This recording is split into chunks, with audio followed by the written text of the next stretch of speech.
মাওলানা মুহাম্মদ ওয়া আলা আলি সাইয়্যিদিনা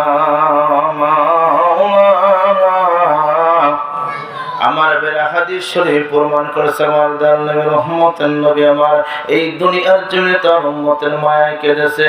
আমার রাসূল আহলে বাইত যারা তারা এই দুনিয়ার জন্য আপনারা আমার মায়ায় কেঁদেছে, কথা ঠিক কিনা?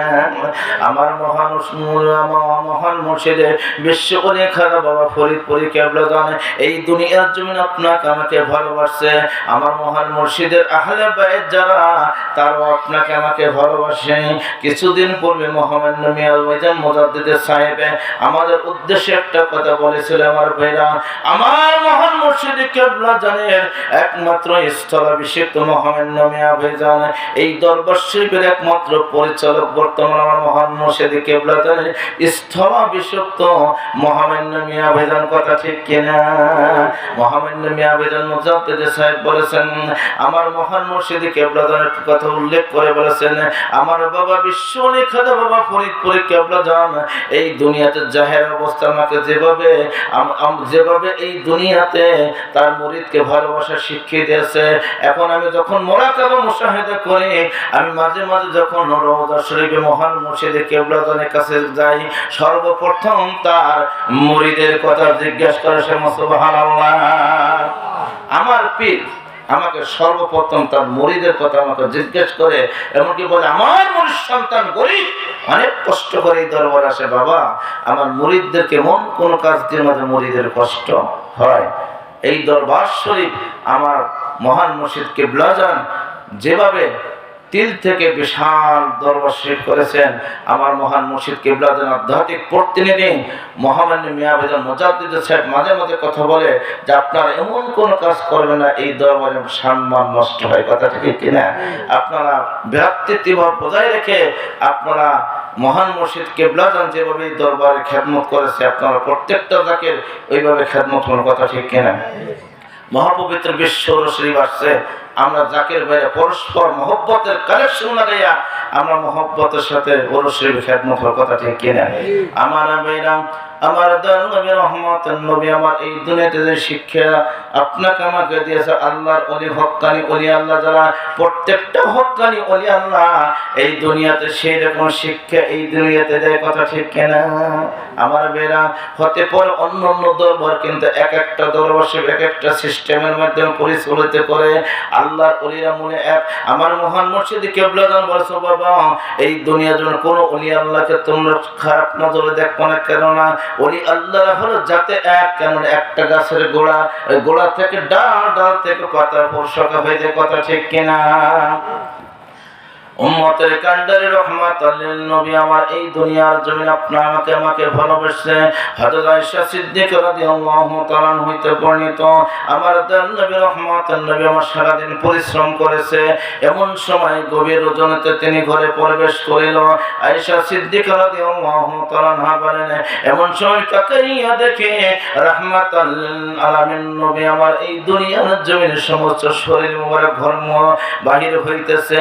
আয়েশা সিদ্দিকা রাদিয়াল্লাহু তাআলা বলেন আমি তাকাইয়া দেখি আমার দয়াল নবী রহমতের নবীর সমস্ত শরীর মোবারক থেকে ঘর্ম বাহির হইতেছে এবং ওই ঘর্ম থেকে আল্লাহর প্রদত্ত নূর সংকটেছে, সুবহানাল্লাহ। আয়েশা সিদ্দিকা রাদিয়াল্লাহু তাআলা বলেন শুধু তাই নয়, আমি এবার লক্ষ্য করে দেখি আমার দয়াল নবী রহমতের নবীর ঘর্ম মোবারক থেকে মিশক আম্মারের ঘ্রাণ বাহির হইতেছে, সুবহানাল্লাহ। আমার বেরা আয়েশা সিদ্দিকা রাদিয়াল্লাহু তাআলা বলেন এমন সময় রাহমাতুল লিল আলামিন নবী আমার আয়েশা সিদ্দিকা রাদিয়াল্লাহু তাআলা ডাকলেন আয়েশা রে আমি এই দুনিয়ার জমিনে অনেক ক্লান্ত হয়ে গেছি, আমাকে একটু আশ্রয়িত করো, আমাকে খেদমত করো। রাহমাতুল লিল আলামিন নবী আমার তিনি শুয়ে পড়ল। আয়েশা সিদ্দিকা রাদিয়াল্লাহু তাআলা বলেন আমি দয়াল নবী রহমতের নবীর সমস্ত চেহারা মোবারকের দিকে লক্ষ্য করি, তার মাথা মোবারকে তোল মালিশ করতে শুরু করলাম। পর্যায়ক্রমে রহমতের নবী আমার এই দুনিয়াতে ঘুমিয়ে পড়ল। আয়েশা সিদ্দিকা রাদিয়াল্লাহু তাআলা বলেন আমি সঙ্গে সঙ্গে আমার খেদমতকে বন্ধ করে দিলাম, কেননা এই সময় যদি খেদমত করি রাহমাতুল লিল আলামিনের ঘুম ভেঙে যেতে পারে, এটা আমার জন্য চরম বেয়াদবি হবে, কথা ঠিক কিনা? আমার বেরা আল্লাহ রাব্বুল আলামিন আমার দয়াল নবী রহমাতুল নবীকে ইজ্জত দান করেছেন। আমার কথা ঠিক কিনা আমার ভাইরা? আয়েশা সিদ্দিকা রাদিয়াল্লাহু তাআলা আনহা বলেন, আমি অন্য একটা বিছানায় শুয়ে পড়লাম। এমন সময় রাত্র যখন 3 ভাগে 2 ভাগ চলে গেল, 1 ভাগ বাকি আছে।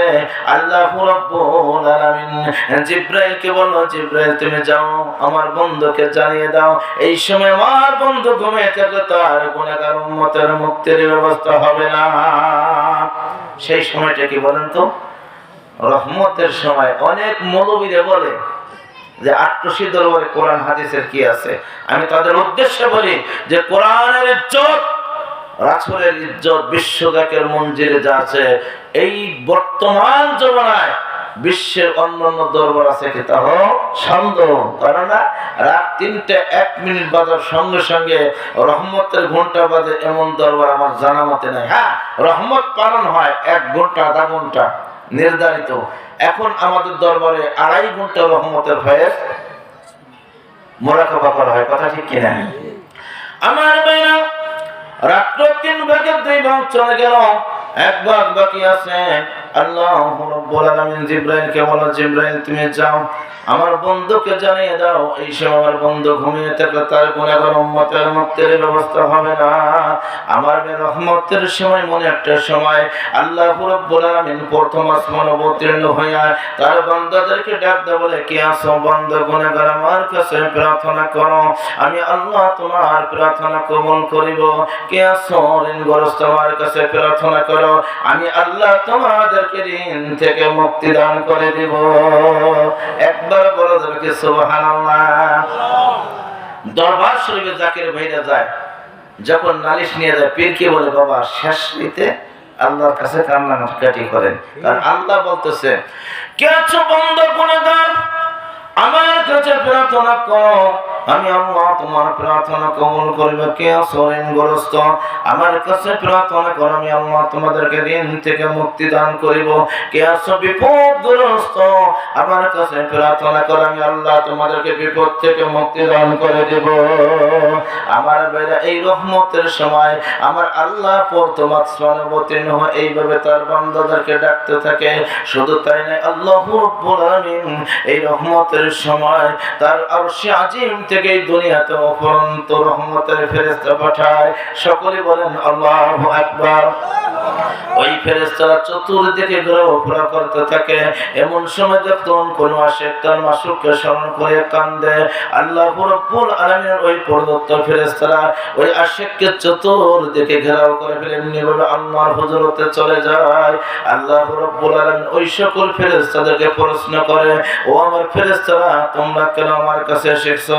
ওই ফেরেশতারা আল্লাহর কাছে ফরিয়াদ করে, হায় রব্বুল আলামিন, এই দুনিয়ার জন্য তোমার অগণিত বান্দা বসবাস করে, কিন্তু তার মাঝখানে কিছু সংখ্যক বান্দা তোমার প্রার্থনা করিতেছে, ওই দরখাস্ত তোমার কাছে আমরা নিয়ে এসেছি। সুবহানাল্লাহ। আমার বেরা আল্লাহ রাব্বুল আলামিন ওই সকল ফেরেশতাদের ওই সময় বলো, আমার ফেরেশতারা আজ তোমরা সাক্ষী থাকো, আমি আল্লাহ আমার বান্দার সমস্ত দরখাস্ত কবুল এবং মঞ্জুর করে নিলাম। আমার ভাইরা আল্লাহ রাব্বুল আলামিন জিবরাইলকে বলো, জিবরাইল তুমি যাও আমার বন্ধুকে জানিয়ে দাও, এই সময় আমার বন্ধু ঘুমিয়ে থাকলে তার গুনাহগার উম্মতের মুক্তির ব্যবস্থা হবে না। রাহমাতুল লিল আলামিন নবী আমার ঘুমিয়ে দিয়েছে। জিবরাইল দয়াল নবী রহমাতুল নবীর দরবারে হাজির হয়ে গেছে। এবার জিবরাইল তাকাইয়ে দেখে রহমাতুল লিল আলামিন নবী আমার তিনি ঘুমিয়ে দিয়েছেন। জিবরাইল মনে মনে চিন্তা করলো, এই সময় যদি রহমাতুল লিল আলামিনকে ডাক দেয় আমার বেয়াদবি হয়ে যাইবে, আমি আল্লাহর দরবারে আসামি হয়ে যাইব। সুবহানাল্লাহ। জিবরাইল মনে মনে চিন্তা করে, হায় হায় রাহমাতুল লিল আলামিন আমি ডাক দিয়ে আমার এটা বেয়াদবি হবে, আমি আল্লাহর কাছে আসামি হয়ে যাব। আমার মেয়ে জিবরাইল মনে মনে চিন্তা করতে করতে হঠাৎ জিবরাইল তার জিহ্বাটা আমার দয়াল নবী রহমাতুল নবীর কদমে লাগাইয়া দিল। রহমাতুল লিল আলামিন দরদি নবী আমার তার ঘুম ভেঙে গেল। সুবহানাল্লাহ।